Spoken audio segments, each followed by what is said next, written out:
जय हिंद दोस्तों, कैसे हैं आप सभी लोग। आशा करता हूं आप सभी ठीक होंगे, स्वस्थ होंगे और मौज कर रहे होंगे। मैं अंकित एक बार फिर से आपके अपने YouTube चैनल वासुदेवा एजुकेशन में आपका स्वागत करता हूं। एक बार फिर से हम अपने प्रीवियस टॉपिक पर चलते हैं, जहां हम ब्लड की चर्चा कर रहे थे और उसी ब्लड से रिलेटेड एक और टॉपिक आज हम पढ़ेंगे, RH कारक। अगर आप चैनल पर नए हैं तो चैनल को सब्सक्राइब कर दें, पास में रखे बेल आइकन को दबा दें, जिससे वीडियो का नोटिफिकेशन आपके पास में जल्द से जल्द आ जाए। तो हम ज्यादा देरी ना करते हुए डायरेक्ट स्क्रीन के ऊपर चलते हैं, जहां हमारा टॉपिक लिखा हुआ है RH कारक, RH फैक्टर। देखो बेटा, हमें यह पता होना चाहिए कि RH कारक जो है वो पाया कहां जाता है। तो हम यहां पर एक लाइन लिखेंगे, तो हम लिखेंगे RH कारक RBC की कहां पाया जाएगा बेटा? डोनेन कला पर। डोनेन कला पर पाया जाता है। तो ये क्वेश्चन बन गया, आपसे कभी पूछ लिया जाए कि RH फैक्टर कहां मौजूद होगा, तो हम क्या कहेंगे? RBC की डोनेन कला पर मौजूद होगा। दूसरी बात अगर हम करें कि RH कारक के बारे में किसने बताया या किसने इसकी खोज की, तो आपके पास में दो वैज्ञानिक होंगे बेटा। एक तो होगा लैंड स्टीनर और एक और होगा वीनर। कौन होगा बेटा? वीनर। दो वैज्ञानिक रहेंगे कि RH कारक के बारे में एक तो लैंड स्टीनर ने बताया और एक किसने बताया बेटा? वीनर ने। अब किसमें खोजा ये, या हम लिखें किसमें बताया? तो एक बंदर था जिसका नाम था रिसस वार्नर। कौन सा बंदर था? Rhesus Warner. और इस रिसस वार्नर को हम लिख सकते हैं जूलॉजिकल नेम मकाका मुलेटा। तो मकाका मुलेटा नामक बंदर या रिसस वार्नर के अंदर कौन से कारक की खोज की गई थी? RH कारक की खोज की गई थी। किसने खोजा था? लैंड स्टीनर ने खोजा था और साथ में कौन थे? वीनर थे। दोनों ने मिलकर के RH कारक के बारे में बताया। अब आप सोच रहे होंगे सर ये रिसस वार्नर कौन सा है? तो जिसे हम लाल मुंह वाला बंदर होता है ना, या लाल मुंह वाला बंदर जब हमें दिखाई देता है तो बोलते हैं कि लाल मुंडाड़ो बांदरो आगो, तो उसी को ही हम क्या कहते हैं? रिसस वार्नर कहते हैं। मकाका मुलेटा के नाम से उसको जाना जाता है। ठीक है, इसके बारे में हम विस्तृत रूप से जब हम फाइनल ईयर का सामाजिक संगठन या सोशल ऑर्गेनाइजेशन पढ़ेंगे, वहां हम इन बंदरों की भी बात करेंगे, इन वानरों की भी बात करेंगे। अब हमें यह पता होना चाहिए कि RH कारक जो है वो कितने प्रकार का होता है, या हमें कैसे पता चले कि RH कारक कैसा होगा। तो हमें RH कारक दो प्रकार के हैं, एक पॉजिटिव और एक नेगेटिव। एक तो क्या होगा? पॉजिटिव होगा बेटा, और एक क्या होगा? नेगेटिव। अब हमें कैसे पता चले कि पॉजिटिव तो कब हो और नेगेटिव कब हो? तो हम प्रीवियस टॉपिक ब्लड ग्रुप पे चले, तो वहां पर मैंने आपको बेटा बताया था हमारे पास में ब्लड ग्रुप जो होते हैं वो 4 प्रकार के होते हैं। कितने प्रकार के होते हैं बेटा? 4 प्रकार के होते हैं। और इन्हीं 4 प्रकार के आधार पर हम पॉजिटिव और नेगेटिव का इंडिकेशन करेंगे। तो देखो, अगर ब्लड ग्रुप के ऊपर पॉजिटिव चार्ज है, ब्लड ग्रुप के ऊपर यदि पॉजिटिव चार्ज है, तो आप वहां पर बताओगे RH पॉजिटिव। क्या बताओगे बेटा? RH positive.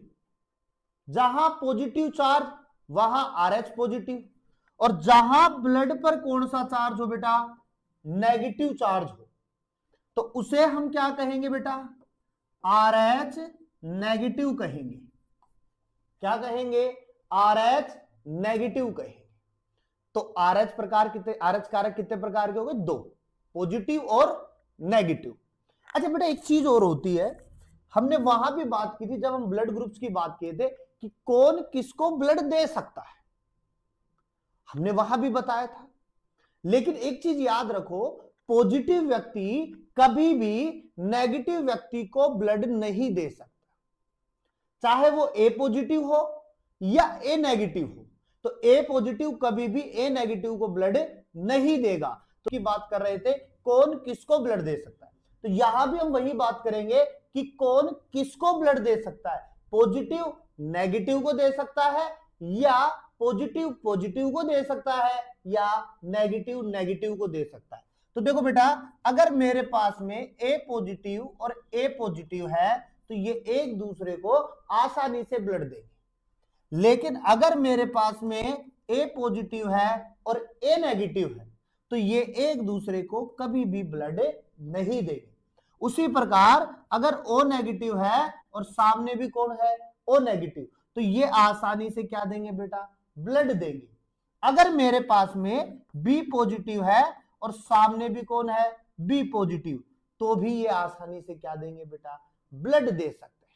तो पॉजिटिव नेगेटिव को कभी भी ब्लड नहीं देगा।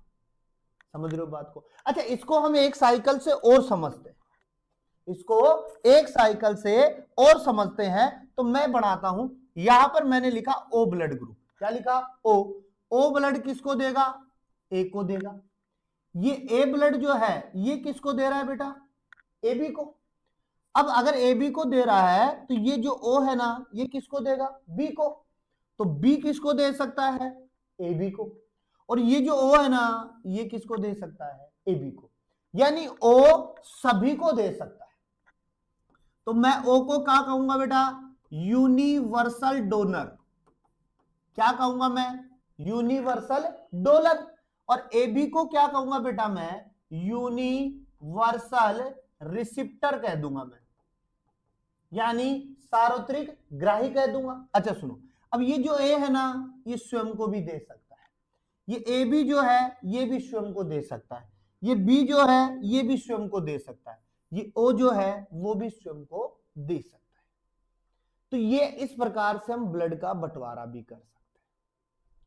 अब इसको हम एक और चीज में देखते हैं कि आरएच फैक्टर जो है एक रोग लेकर आता है और बहुत बड़ा रोग है। तो समझो क्या होता है। तो इसके लिए हम लिखे बेटा एरिथ्रोब्लास्टोसिस। क्या लिख रहा हूं बेटा मैं, एरिथ्रोब्लास्टोसिस फिटेला। अब देखो ये एरिथ्रो लिख दो या इरिथ्रो लिख दो, या इसको मैं क्या लिख दूं बेटा, इरिथ्रो।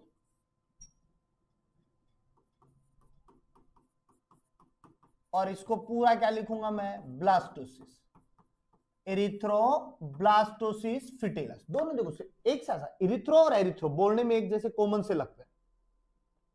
इनमें क्या होगा, ये फिटेलस रोग कब होगा बेटा, तो समझो अगर मेरे पास में RH नेगेटिव तो कौन है बेटा, मादा। और अगर मेरे पास में RH पॉजिटिव क्या है, नर।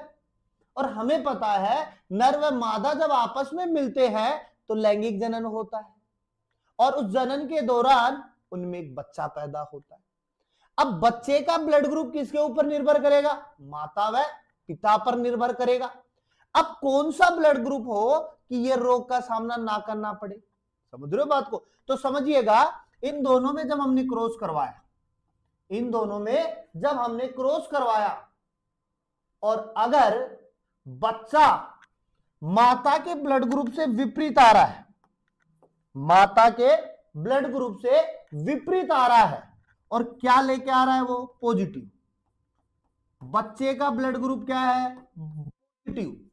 तो बच्चा पहला तो क्या रहेगा बेटा, सुरक्षित। पहला बच्चा तो क्या है, सुरक्षित। लेकिन उत्तरोत्तर जो बच्चे होते जाएंगे उनकी क्या होती जाएगी बेटा, मृत्यु होती जाएगी, मृत्यु होती जाती है। यानी अब आगे जो बच्चे आएंगे उनमें क्या होती जाएगी, मृत्यु। क्यों, क्योंकि यहां पर ब्लड एक दूसरे का क्या हो चुका है, आदान प्रदान। बच्चे का ब्लड ग्रुप और मां का ब्लड ग्रुप पॉजिटिव और नेगेटिव का संयोग हो चुका है और वहां पर समूहन पैदा करेगी। इस रोग को हम क्या कहते हैं, एरिथ्रोब्लास्टोसिस फिटेलस रोग कहते हैं। अच्छा, इसका कोई इलाज है क्या सर? तो बिल्कुल इलाज है। अगर इस प्रकार का रोग होता है या एरिथ्रोब्लास्टोसिस फिटेलस रोग होता है तो उस कंडीशन में आप टीका लगवा सकते हो, एंटी डी का। एंटी डी का क्या लगवा सकते हो? टीका लगवा सकते हो। और ये जो टीका है बेटा, ये मात्र 72 घंटों के अंदर अंदर माता को लगवाना चाहिए। किसको? माता को 72 घंटों के अंदर अंदर लगवाना चाहिए। इसके अलावा आप यहां पर रोलिन नामक टैबलेट भी दे सकते हो। रोलिन नामक टैबलेट भी दे सकते हो, लेकिन एंटी डी का टीका बहुत ही सुरक्षित टीका होता है। एक चीज और सुनो, हम यहां पे दो चीज और बनाते हैं। एक होता है अपने पास में एग्लूटेनोजन। क्या होता है? एग्लूटेनोजन। और एक होता है एग्लूटेनिन। देखो, एक होता है एग्लूटेनोजन और बेटा एक होता है एग्लूटेनिन। तो दोनों में फर्क क्या होगा बेटा? तो सिंपल चीज याद रखना बेटा, कुछ नहीं करना है। अगर आरबीसी पर एंटीजन की बात हो, आरबीसी पर एंटीजन की बात हो, तो आप क्रिया को क्या कहोगे? एग्लूटेनोजन। और अगर प्लाज्मा में किसकी बात हो रही है बेटा? एंटीबॉडी की। किसकी बात हो रही है? एंटीबॉडी की। तो उसे हम क्या कहेंगे? एग्लूटेनिन कहते हैं। इस प्रकार से हम संपूर्ण ब्लड की बात करते हैं और आरएच फैक्टर को खत्म करते हैं। अब अगर हम आगे बात करेंगे तो इससे रिलेटेड और बात करेंगे, जहां पे हम ब्लड के रिलेटेड हार्ट की बात करेंगे। तब तक के लिए आप वीडियो को देखो, हर जगह काम आएगी। ये आपको नीट में भी काम आएगी, जनरल साइंस में भी काम आती है, अन्य किसी एग्जाम में भी काम आती है। तब तक के लिए मुस्कुराते रहो।